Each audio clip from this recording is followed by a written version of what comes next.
So some of my clients at Black Sheep said, Jeff, you need an audio podcast, but you know Jeff Black loves to be on camera, so I created a TV show called Business Casual, where we talk to business leaders around the world on a variety of leadership topics.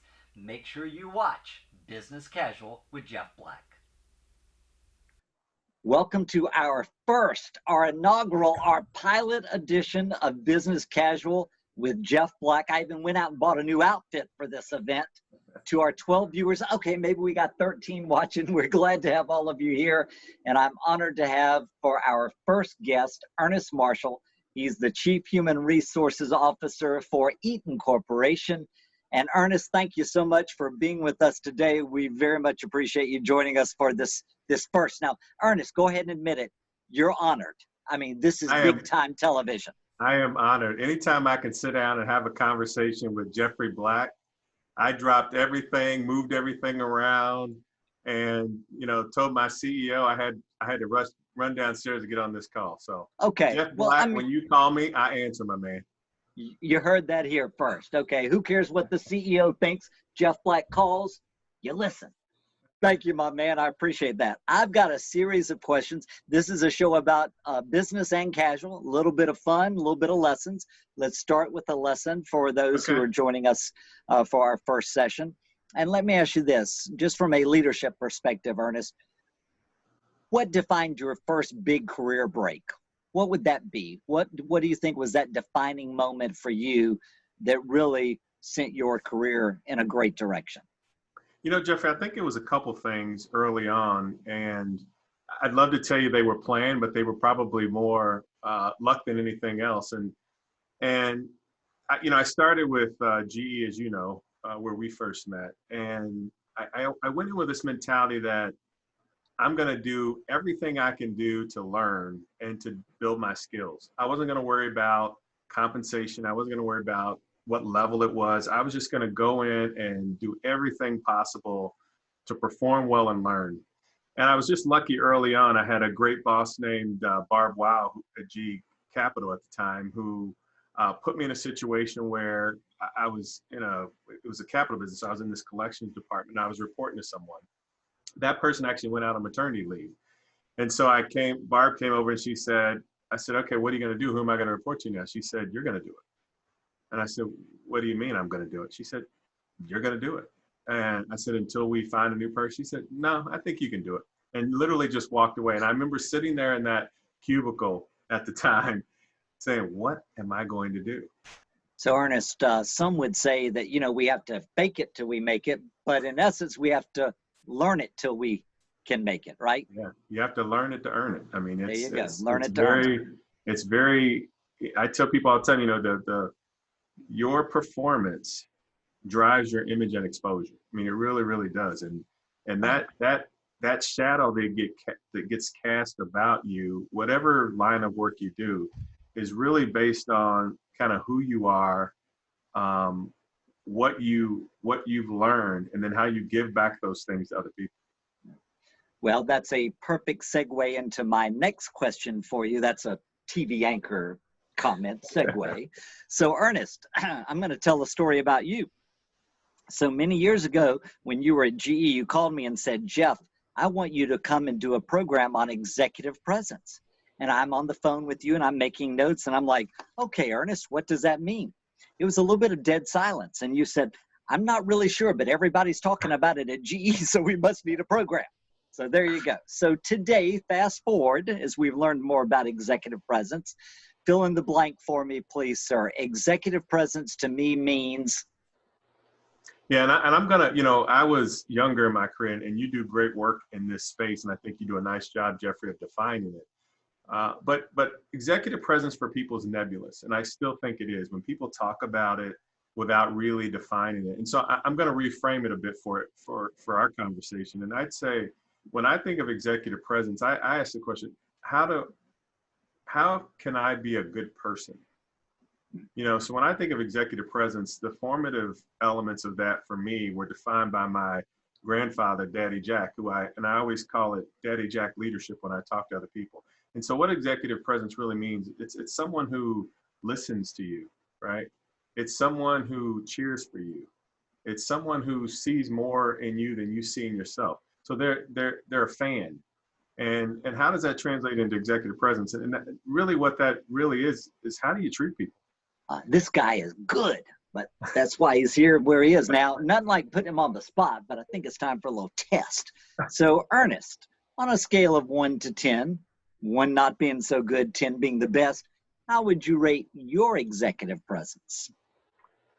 Yeah, I'll give a story that someone once told me. They said, Ernest, you're like a book that's got about 300 pages. If you get past page 32, it's unbelievable.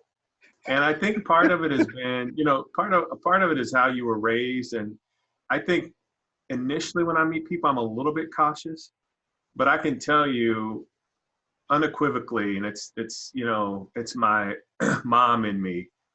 I generally feel that everyone has an enormous amount of good in them. And I try to play to that, and I try to make sure I show that, and sometimes you just got to be careful. I mean, I'm a pretty big guy. You can be intimidating sometimes. And so how you present yourself and the words you use and the body language you use, all of that matters. I'd love to say my likability is pretty high for most people that know me. And I would say for people who don't see it, maybe it's because they don't know me. And I try to tell people, get to know me first, and then if you don't like me, I can deal with that. But don't make an assumption around maybe what you heard or what you think you see. Right. Come talk to me, because I think once you finally get to know a person at a much deeper level, I think you always find connect points that matter. You do. I don't know. You know me long enough. What is my grade? Oh, wait a minute. Let me think here. Okay, 10. and I'm going to tell people why it's a 10, but a little bit later in our show. Okay.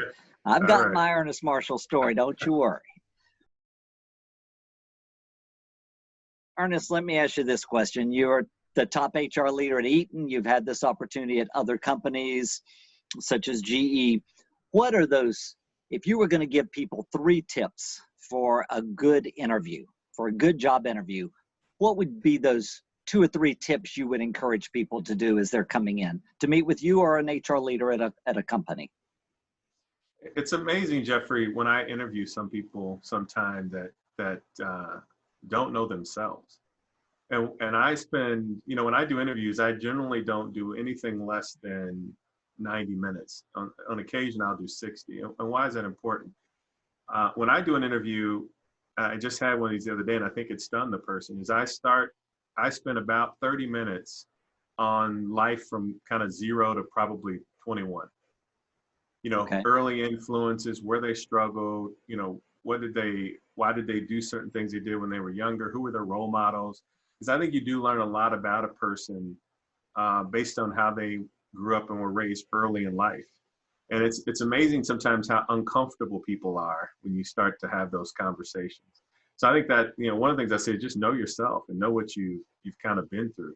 The second is, as much as you can, how do you can kind of control the content of the interview? And you do that by really understanding what you've accomplished.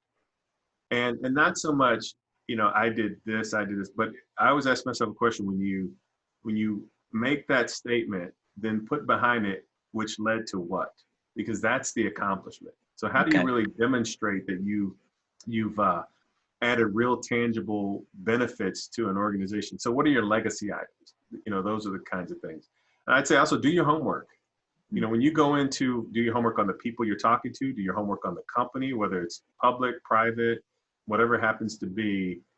Be informed as much as you can. There's just too much data and information out there now not to be informed about a role or a company or a person. And I think that just kind of shows genuine interest, which leads to having the right questions to ask. When people leave and don't have questions, have you really thought about the opportunity? And then the last thing, and I always ask this question,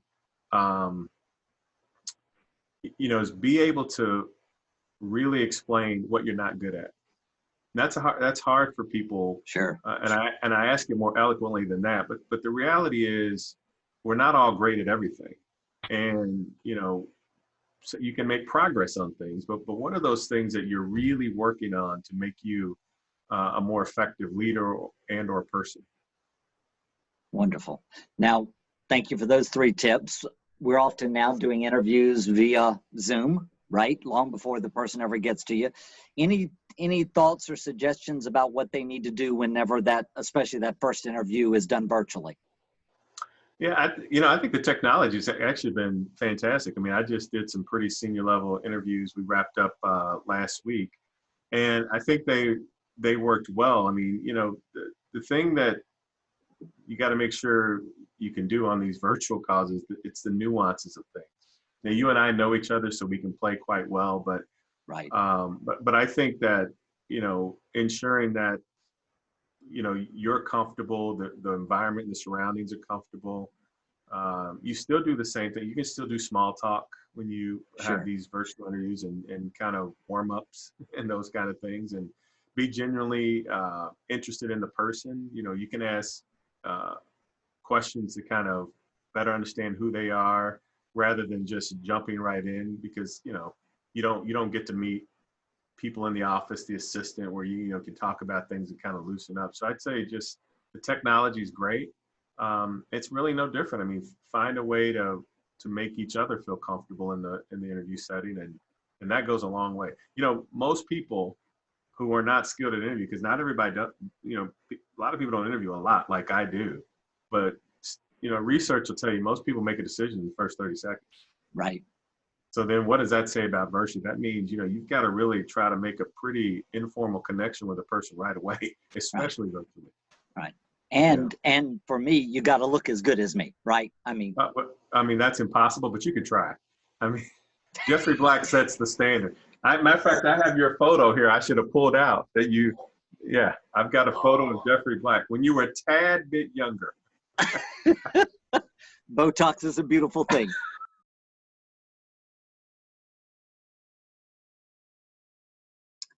So joining me now is the proud mother of Ernest Marshall, the Chief Human Resources Officer at Eaton Corporation. She is Shirley Marshall Johnson, and she is a lovely person inside and out. I've known Miss Shirley for years, and we're about to get the real dirt on her son. I can't wait.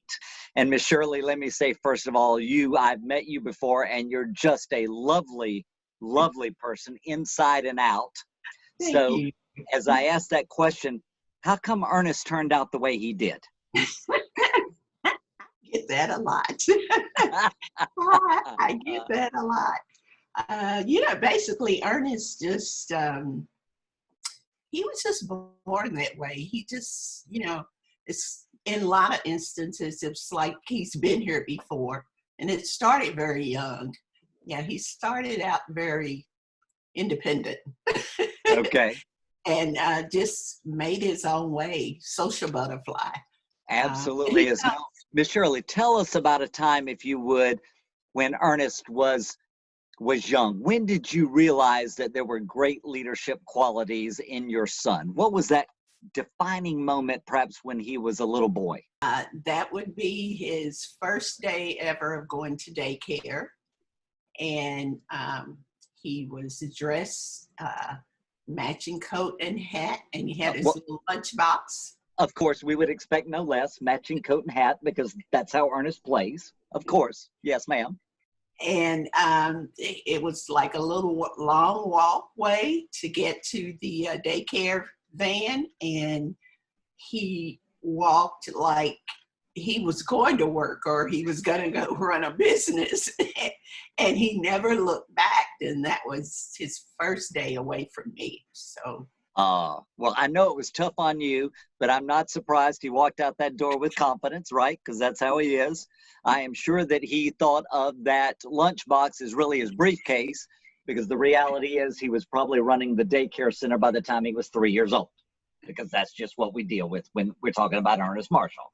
Miss Shirley, now in that lunchbox, do you think Ernest thought of it as a lunchbox, or did he likely think of it as a briefcase? Because something tells me Ernest went at 2 years old with the intention of running the daycare center. Exactly. And that really has been all through his life.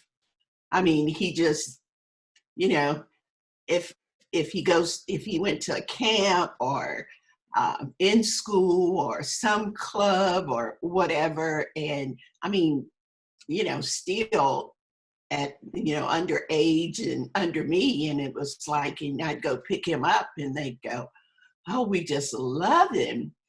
But I always got the same one answer. We would keep him, but we're not sure we could feed him. I love it. I love it. I can't wait to remind him of that. Now, we should let everybody know that Ernest Marshall has no idea the questions I've asked Miss Shirley Marshall Johnson, nor has she been paid for that very kind endorsement she just said. I had the chance to speak with your mother, okay, Shirley Marshall Johnson. It was a wonderful conversation. And Ernest, it's hard for Mama not to brag about you. She's the love of my life. She does love some Ernest Marshall. She's the love of my life. I know she is. Well, it showed in my conversations with her. But one of the things that she talked about was when you were 2 years old, headed to daycare, even talked about what you were wearing, and said that you had a lunchbox that you pretended was a briefcase. And you made it quite clear, and even if you didn't, she knew it, that by 3 years old, you'd be running the daycare center and probably launching a chain of daycare centers. You're not surprised by that story, are you? No, I know that story. I'm pretty independent. Well, she said she was so sad. Her baby was leaving her. She was a single mother. You were walking out the door. She was standing at the door, probably in tears. She knew Ernest would turn around and look at her and at least give her one sad face or one teardrop. But did he do it? No, he just kept on straight for the bus. I tell her every day, I said, you raised me well. You raised me to be exactly. And we talked about that. That's a sign of a leader, even at 2 years old. Confidence, even when you're nervous. Showing vulnerability is great, but sometimes you just have to own the space, and you were owning the sidewalk with your briefcase / lunchbox. Oh, yeah. I was proud. I was ready. I know. Now, we also love the story your mama told us about sports. You got into a little trouble in middle school. We're not surprised by that. We knew there has to be middle school years for every good leader. And we heard the story about you getting into a little trouble, and your punishment from your mama was that you couldn't play sports the rest of the year. And obviously you were a semi-good athlete because the coach asked your mother to rescind the decision. Your mother said absolutely not. And I can see Miss Shirley now looking at the coach saying, Coach, you got rules and so do I. Yeah.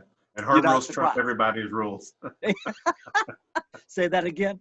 Her rules trump everyone else's rules. Her rules trump everybody else's rules. I love it. Well, we love that time with your mother. It's obvious to see that what a great example you had, right? What a great example you had growing up. Absolutely. Strong woman, raised us, my brother and I, almost by ourselves. And, just we went through a lot as a family. And I've a lot of my strength and love for people and my spiritual connection and everything just attributed to her. She's a strong Black woman, but a strong woman.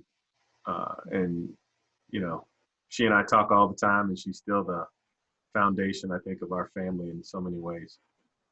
Not surprised by that. Yeah. Powerful, strong, confident, and loving. Yeah. Wonderful lady. We continue on. We got just a few more areas to talk about because I want to be respectful of your time. If we could, let's talk about the charity that you support and that you believe in. What would that be? The one, though, that I would, the one that I support because I'm also a member of the board, it's called the Kind Way organization. And what it really is, Jeffrey, is we help inmates who are close to getting out of prison go through a faith-based, kind of statistically validated program to get them ready for life outside of prison. We do this out of the Columbus area. We've got about 100, maybe it's 110, don't quote me on the specifics, and only 2 have recommitted. And so the program works. Right. And as you know, the incarceration rate for diverse people, specifically African American, is quite high. Right. And so I'm very passionate about helping those people get readjusted to life outside of prison. And we help them with employment, housing, We have a person that's called a navigator that kind of sticks with them for at least a year, and many times it lasts longer than that. And it's people have paid their price for the crime, and oftentimes when they get out, we make them relive it over and over and over again. Right. And this organization tries to prevent that from happening and give them really the faith background and the confidence to come out and live their life in a positive way. Well, we thank you for what you're doing. Jeff Black, we plan to make a donation in your honor to Kindway, and we'll certainly be sharing with everyone the website for more information, and we encourage you to do the same. This is an important part of Ernest's life and his passion, and we certainly want to support that. We hope you'll do the same. So, Mr. Marshall, as we begin the wind down, I've got to go back to the rating on executive presence. And I had not planned to talk about this story, honestly, until 2 minutes into this, but I'm going to share this story with our viewers, and it's why I give you a 10 when it comes to executive presence, because I think with executive presence, so much of it's about being kind and really helping people when they're in their darkest of times in their lives. I met Ernest many years ago, and we were doing the PRL program that Ernest mentioned at GE. And everyone knew that my sister was very young and was diagnosed with advanced breast cancer. And Ernest checked in with me during that time, and very sadly, we lost my sister the day after her 30th birthday. She'd been married 11 months. She was pregnant. We lost her, and we lost her unborn child. And I remember going to the PRL program, Ernest, 6 weeks after my sister's death. And we had a staff meeting on that Sunday night to get ready for the next day on Monday. And Ernest called me up in front of the group, and he said, my sister was a kindergarten teacher, and we started a scholarship fund in her memory to go to a high school senior at Manning High School in Manning, South Carolina, who wanted to go into education.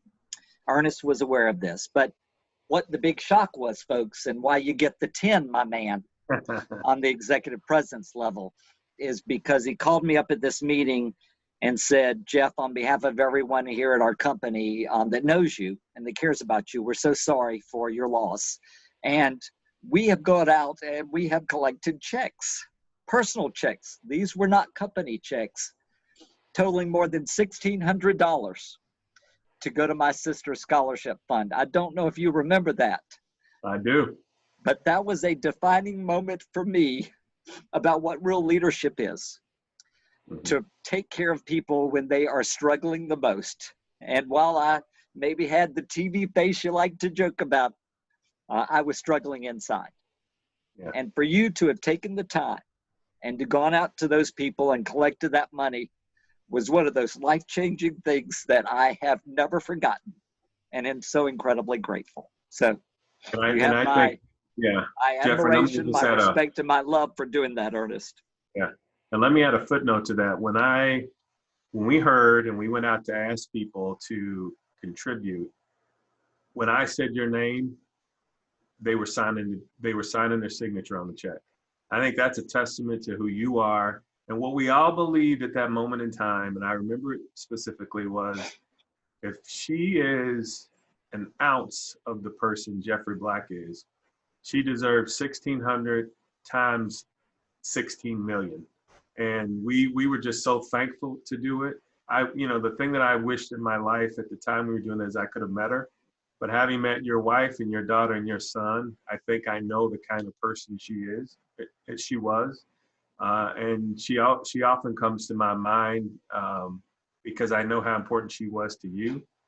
And I just think that's, when we talk about everything that's going on in life and in the world right now, it's those moments and people who matter that make all the difference in the world. And so I'm so thankful for our continued friendships during that time and since then and even now. And you've just always been a blessing and a bright spot in my life. And so it was my pleasure and our pleasure to kind of do that, but it was a testament to who you are, and I'm certain the kind of person she was. So thank you. Thank you.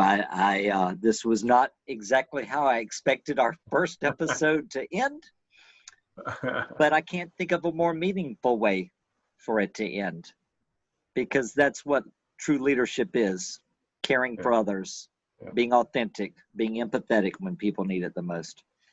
Ernest, thank you. Jeffrey, Bottom of my always. heart, for being my first guest. And thank you all for watching Business Casual with Jeff Black. We've enjoyed having you. We have more episodes with great leaders coming your way soon. And thank you for the privilege of giving us your time. Best wishes, everyone.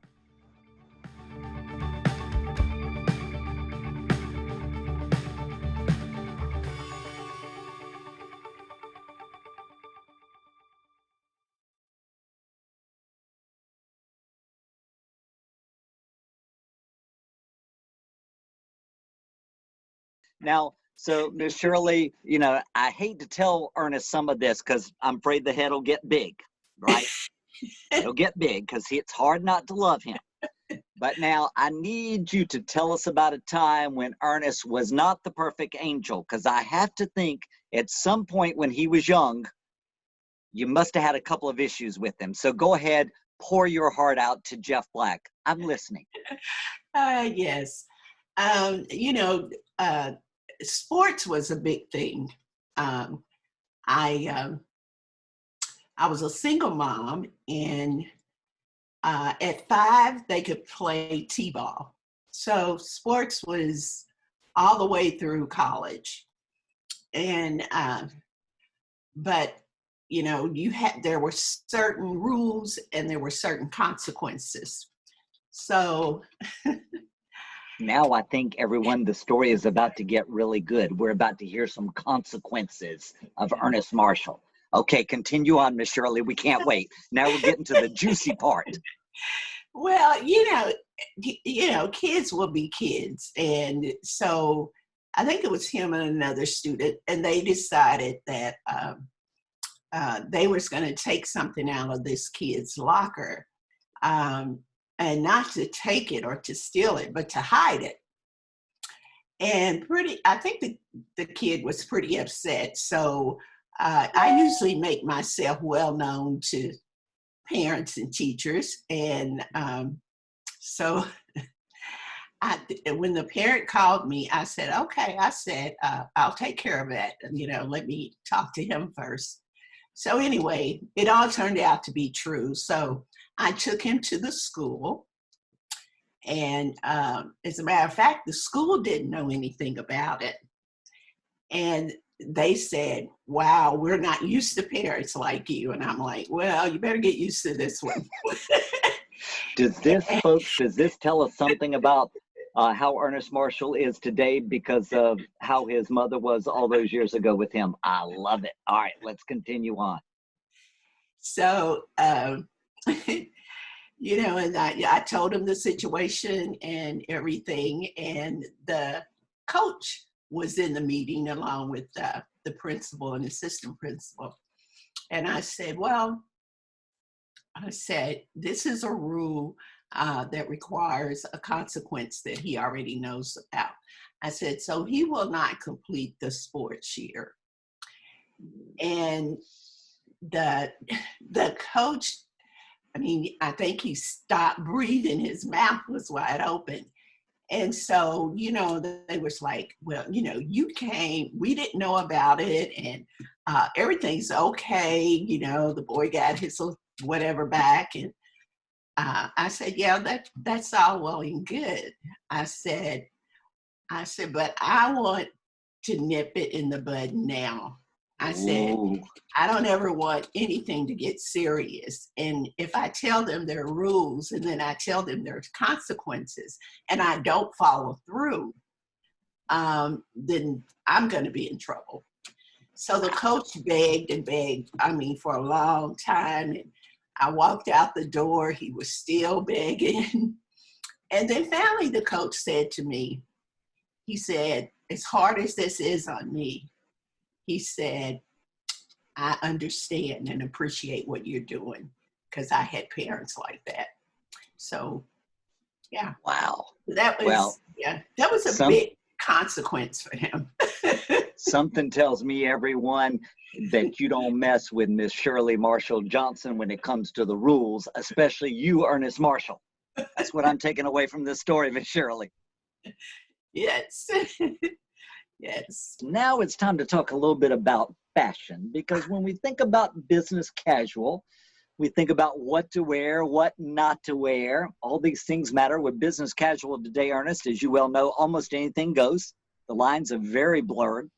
Now, I know, Ernest, that you're not a big fan of ties anymore. But Jeff Black went to his closet. He pulled out 4 ties for you to do this segment called Rate Jeff Black's Tie. And so if you were to ever wear a tie again, the question becomes, would you wear one of these ties? Please try not to be hurtful. Okay. Try not to be hurtful. So the first tie, and we'll get a close-up for our viewers. This is our first tie. It is Polka Dot City. It's got all kind of colors. Would you ever be caught wearing this tie, Ernest? That one's a maybe. I don't know. I have to, I could dress it up a bit. Yeah. I don't know if it would be my first choice. Let me see what else you got. I'll go back. Now the next tie, this is probably going to be your favorite. Oh yeah, it's for pink. Oh yeah, sign me up. This is it, isn't it? I can make that work. Neon pink, I get more compliments on this tie than any tie I got in my collection. Oh yeah. Proud of you. Great strength. color. Yeah, strength, style. Yeah, I could do that one. Add the I pink can wear that pocket one now square. with my little purple here. There you go. Add the pink pocket square. You got it good. You ready to go. All right, now next one. This might be a little too wild for you. It's kind of got these little daisy flowers on it. Is it purple? It's got some purple in it. Yeah, I can make that work. I like purple. What, as I think about it, it look very good with what you're wearing. Exactly. This is purple. Okay. Folks, you got on. What do you have on? Is that navy or purple you got on? Oh, now listen, I am wearing, for the debut of the show, I'm wearing the 2020 men's color. It's kind of a reflex royal blue, but my store where I shop, the clothing designer suggested this was the in color for this year. Now, Ernest, he might have just been saying that because he needed to sell the suit. That's possible. But it's kind of a reflex bright blue with a little bit of black and purple under it. You're wearing it well. You're wearing it well. Still got it. You got it. Now this one. Oh yeah, for sure. Oh yeah. The purples and pinks I love. See, look at it. This segment went a whole lot better, folks, than I really thought it was. I thought he was going to really diss the ties, but the tie thing went better than I thought.